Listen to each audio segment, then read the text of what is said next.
Has somebody ever given you, like, the worst speaking advice ever? Today's episode is gonna be about the worst speaking advice ever I've heard, either online or in conversations with clients. Let's jump into the conversation and let me know if I missed one of them, because I would love to hear from you. Worst public speaking advice ever. Number 1. I need to write out, deliver, and be perfect at my speech before I can start looking for speaking opportunities. Wrong. Absolutely wrong. Please don't finish your speech before you show up on stage. And here's why.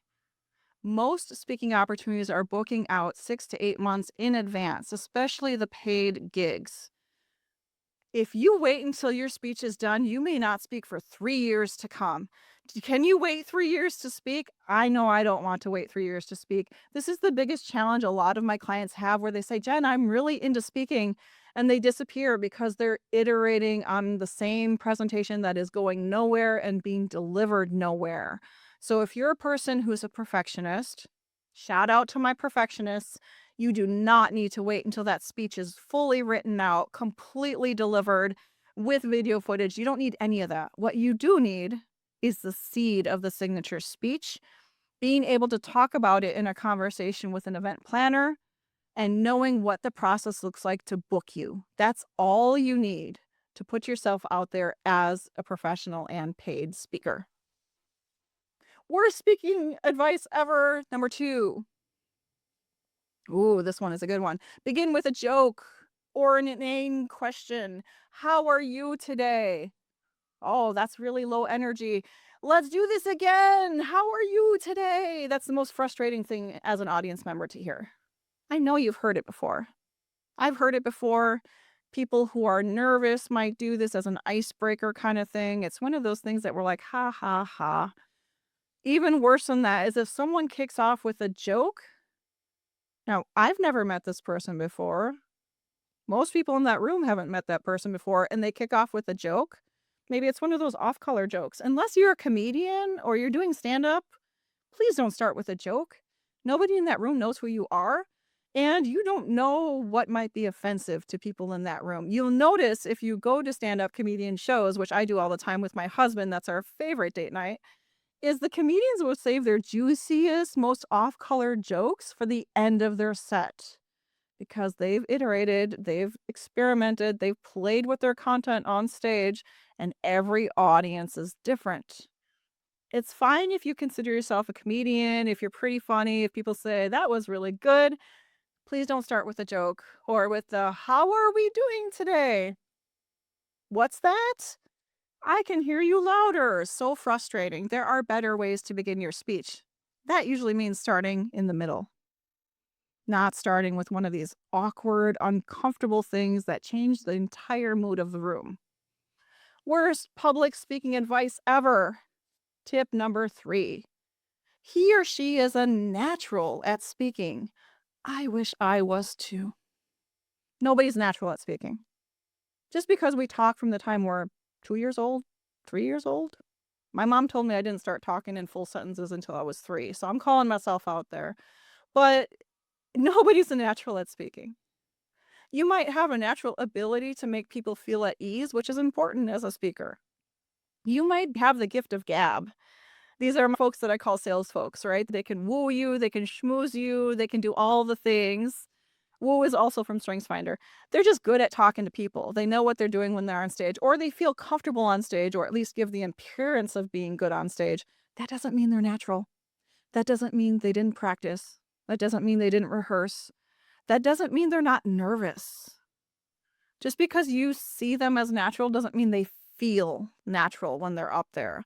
So if you're one of those people who every time before you step on stage, you are shaking in your boots, you can still be a natural. It's not because you were born with it. It's not Maybelline. It's the fact that you practiced and you are committed to your craft and you gave yourself the opportunity to relax before you get on stage. There are ways to appear natural even if you don't feel natural that first or next time you do it. Worst public speaking advice number 4. Speak from the heart. Oh, don't you feel so lovey about that? Speak from the heart. I'm not preparing anything today. I'm just going to speak from the heart. Red flags. Don't do this. Don't do this. The heart and the throat are connected. If you're speaking from the heart, make sure it connects to your throat and make sure what comes out is actually coming from your heart. Here's the thing, you don't have to cry on stage or shout. I went to an event recently where the speakers were literally shouting into their mics so strong that they were blowing out their mics. You don't need to shout to show you have passion. You don't need to cry to show you're sad. There are many ways you can speak from the heart without being uber dramatic about the whole situation. Speaking from the heart does not mean that you're not prepared or rehearsed. It means that you are ready to be vulnerable. And anyone is able to be vulnerable. The good news is you get to choose what you're vulnerable about. You do not owe anyone anything of your story that you do not want to share. And I will say, if something is on your heart, you don't always have to share it in front of a crowd of people. There are things you can keep to yourself and still speak from the heart and still project it in a way that people feel that connection to your heart. Speaking from the heart does not replace the need to be prepared and to protect yourself with the things that are important and private to you and to your family. So, speaking from the heart, I call BS on that. Everyone can speak from the heart when they're clear on what their intentions and goals are for their speaking. Eat potato chips. Everyone loves potato chips. Lay's, you can't eat just one. What does this mean? So this is not typical speaking advice. This came from Ava Rose Daniel. I'm going to give you a shout out, Ava, out on social media here. She used to write speeches for, I think it was Dave Ramsey. I'm sure you've heard of his name. Long-time speechwriter for Dave Ramsey. And she said she heard this in the industry as the speechwriting team for Dave Ramsey. And they said, if you are feeling nervous before a presentation, eat salty potato chips. Now, this is interesting for me. I have not tried it. Yes, I do still get nervous before I speak. And one day I might take her up on this. I'm just afraid my throat will get dry. And I have my own rituals I do before. But something about the grease and the salt somehow calms your body down. I don't know the mechanics of it. It's one of those urban myths. And I'm not saying that this is bad advice. Just for me personally, as someone who came from the health field, I'm not going to say to eat a bunch of salty, greasy chips just because it's not healthy for you. But if you're a person who's nervous and not sure, try it out because it just might work for you. So this is public speaking advice. Use at your own caution. Eat potato chips to calm those nerves. Worst public speaking advice, number 6. Squeeze your butt cheeks. What the hell? What is this talking about? Here's the thing.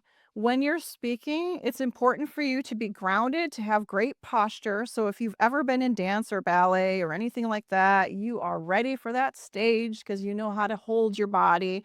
You know how to do the breath work in such a way that you are projecting properly. If you were a singer or did vocal techniques, you know all of those things. Squeezing your butt cheeks, I think, refers to finding somewhere to release your tension.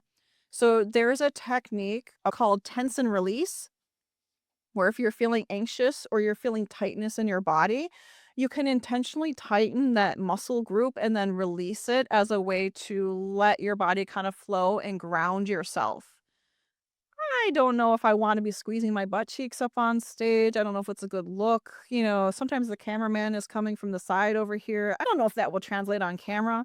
That is an interesting one. But if you are a person who does tense and release, maybe do it before you get on stage. Usually we clench our teeth and we can't do that as speakers when you're on stage. So if you're a butt clencher, hit me up in the comments and let me know, or let me know if anyone has ever told you that, because I am curious to hear if that's a real thing. Last, worst public speaking advice ever. Listen to your videos to give yourself feedback. Why is this worst advice? Well, if you've heard my episode on getting better feedback and the best people to ask for feedback, you would know what I'm talking about. But here's the short and sweet of that. You can listen to your videos, and I recommend you do, but what I recommend you do is break it up into 2 separate parts first, because that makes it easier for you to actually do it. So the first part is you watch yourself, no audio. Just watch what you do. What is your face doing? What are your hands doing? What is your body doing? Are you clenching your butt cheeks? Anyway, check out what your body is doing. Check out how you're using your space. That's the first round of watching your videos. Now, remove the visuals and listen to your videos. No visual cues whatsoever. What are you hearing? Then take that information, both visual and audio, and make it better. Don't just listen to your videos and say, "Oh god, that was horrible." That's not the best way to give yourself feedback. If you struggle with doing this, there are other ways to get feedback. Check out the episode, which is linked below this video. That concludes this round of worst public speaking advice ever. If you heard one that I have not addressed today, please let me know in the comments, and let's have a future episode on more worst public speaking advice ever. Until then, I'll see you on stage.